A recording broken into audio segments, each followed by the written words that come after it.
আজকে বরের জন্য তড়কা বানাইনি, শুধু নিজেই খেয়েছি। কারণ বর যে ভালোবাসে না তড়কা খেতে, আমি তো বড্ড ভালোবাসি।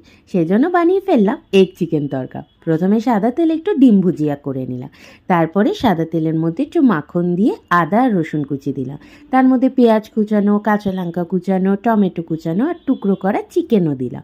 দিয়ে ভালো করে ভাজতে ভাজতে স্বাদ মতো নুন, হলুদ গুঁড়ো, লাল লঙ্কার গুঁড়ো, কাশ্মীরি লঙ্কার গুঁড়ো, জিরের গুঁড়ো, সামান্য একটু চিনি দিয়ে ভালো করে যখন মশলা কষে আসবে, তার মধ্যে আরও একটা ডিম দিয়েছি। দিয়ে ভালো করে মশলাটা রেডি করে নিয়েছি। আর এইদিকে কিন্তু প্রেশারে আমি ভালো করে তড়কার ডাল নুন দিয়ে সেদ্ধ করে রেখেছিলাম। ব্যাস, ডালটা দিয়ে দেবে, তার মধ্যে ধনেপাতা কুচানো দেবে।